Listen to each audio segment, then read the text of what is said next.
Hello everyone, আসসালামু আলাইকুম। Welcome to my mini blog. আমি তাওয়ান্না নাসির। আজকে সেন্ট মার্টিন থেকে আপনাদের সাথে সুন্দর একটা ব্লগ শেয়ার করছি। আজকে ঢাকা টু সেন্ট মার্টিন আমাদের যাওয়ার ডিটেলস একটা ব্লগ শেয়ার করছি। তো আমরা বাসা থেকে সন্ধ্যার দিকেই বের হয়ে গিয়েছিলাম। আমাদের বাস ছিল হচ্ছে 8:30 9টা থেকে।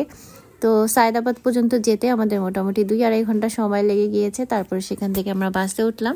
আর এবার প্রথমবারের মতো আমরা হচ্ছে স্লিপার কোচে উঠেছিলাম। একটু টেনশনে ছিলাম যে ঠিকঠাক মতো যেতে পারবো কিনা, কারণ আমার আম্মুর সবারই হচ্ছে বমিটিংয়ের একটু প্রবলেম আছে। তো ভাবলাম যে আল্লাহ জানে কি অবস্থা হয়, যেহেতু এত লং জার্নি। তো সব কিছু মিলিয়ে বলা যায় যে বমি হয়েছে, বাট একটু রিল্যাক্সেই যেতে পেরেছি আর কি। ব্যাক পেনের সমস্যাটা খুব কম হয়েছে, এই জন্য ভালোই লাগছে। আর এদিকে আমরা বাসা থেকে হচ্ছে কেক, তারপর হচ্ছে বিরিয়ানি রান্না করে নিয়ে আসছিলাম, যাতে জার্নিতে আমরা খেতে পারি। বাইরের খাবার দেখা যায় জার্নির সময় ওইভাবে তেমন একটা খাওয়া যায় না, তাই কষ্ট হলেও বাসা থেকে কিছু রেডি করে নিয়ে আসলে ভালোই হয়।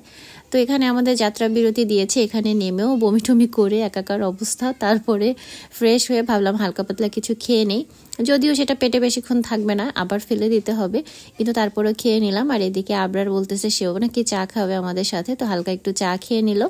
চেষ্টা করছিলাম যতক্ষণ বাসে থাকি ততক্ষণ যাতে একটু ঘুমিয়ে থাকতে পারি, বাট শরীর যখন খারাপ লাগে তখন দেখবেন ওইভাবে ঘুমও আসে না।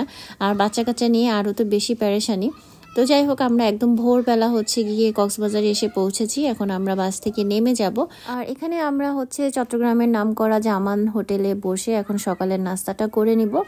দেন হচ্ছে আমরা নুনিয়াছড়া ঘাটের উদ্দেশ্যে রওনা দিব। এখন যেহেতু কক্সবাজার থেকেই আসলে সেন্ট মার্টিন যাওয়ার শিপগুলো ছাড়ে, তাই আমরা হচ্ছে একটা টমটম নিয়ে এখন চলে যাব হচ্ছে গিয়ে নুনিয়াছড়া ঘাটে। এখান থেকে যেতে মোটামুটি 10 মিনিটের মতো সময় লাগে, বা তার কম সময়ও লাগে। আর টোটো ভাড়া নিয়ে থাকে হচ্ছে গিয়ে 150 টাকা করে। তো আমরা একটা রিজার্ভ টোটো নিয়ে চলে গেলাম হচ্ছে গিয়ে ঘাটে।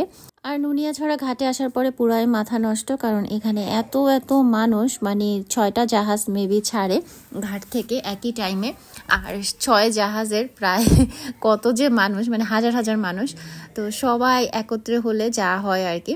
তো এখানে আমাদের প্রায় 1.5-2 ঘন্টা লেগে গেছে লাইন ধরে ধরে থাকতে থাকতে, একটু একটু করে একদম গুটি গুটি পায়ে আমরা হচ্ছে গিয়ে শিপ পর্যন্ত পৌঁছেছি।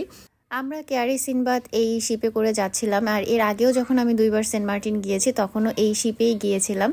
তো আগের সেই স্মৃতিগুলো মনে পড়ছিল। আর এখন কিন্তু আরও বড় সুন্দর শিপও আছে, সেগুলো হচ্ছে কর্ণফুলী, বারো আউলিয়া, বাট সেগুলোর টিকিট আমাদের হয়নি, যার কারণে আমাদের এটাতেই যেতে হয়েছে। ওই যে দূরে দেখতেছেন ওই শিপগুলো আরও বেশি বড়। আর প্রথমে তো আসলে নদীর দিয়েই যায়, কিছুক্ষণ যাওয়ার পরে হচ্ছে সাগরে গিয়ে ঢোকে, তখনই ঢেউ শুরু হয়। তবে পানি যারা ভয় পান তাদের জন্য একটু ভয় লাগবে, কারণ যখন একদম সমুদ্রের মাঝে চলে যায় কম বেশি সবারই হালকা পাতলা ভয় লাগে, কারণ এত বেশি ঢেউ থাকে সেই জন্য। তবে সেন্ট মার্টিন ঘুরতে যাওয়ার মেন হচ্ছে গিয়ে আনন্দটা শুরু হয় যখন থেকে আপনি শিপে উঠবেন, কারণ এই জার্নিটাও আপনি অনেক বেশি এনজয় করবেন সমুদ্রের মাঝখানে। আর এরকম নীল কালারের পানি, যেটা সচরাচর সব জায়গায় আপনি দেখবেন না, মানে পানির কালারটাই অন্যরকম। তো সেটা ধরে যখন আপনি সেন্ট মার্টিনের দিকে যেতে থাকবেন তখনই আসলে ভালো লাগা কাজ করে। আর এখন কিন্তু শিপে করে আপনার সেন্ট মার্টিন এসে পৌঁছাতে 6 থেকে 7 ঘন্টা সময় লাগে, অনেক সময় আরও একটু বেশিও লাগে। আর ওঠা নামা মিলিয়ে আপনি 8 থেকে 9 ঘন্টা ধরে নিতে হবে, কারণ উঠতে যেমন কষ্ট হয় নামতেও ঠিক একই কষ্ট হয়। কারণ যখন আপনি ঘাটে এসে নামবেন তখন হচ্ছে সেন্ট মার্টিন যারা ছিল তারা হচ্ছে সেই একই শিপে করে ব্যাক করবে, তাই এই সময়টা প্রচুর মানুষের জ্যাম হয় এখানে। এরপরে আমরা সেন্ট মার্টিনে নেমে একটা টোটো করে আমাদের রিসোর্টে চলে যাচ্ছিলাম। নেক্সট ব্লগে আপনাদের সাথে রিসোর্ট ঘুরে দেখাবো এবং আরও সুন্দর সুন্দর ব্লগ শেয়ার করব।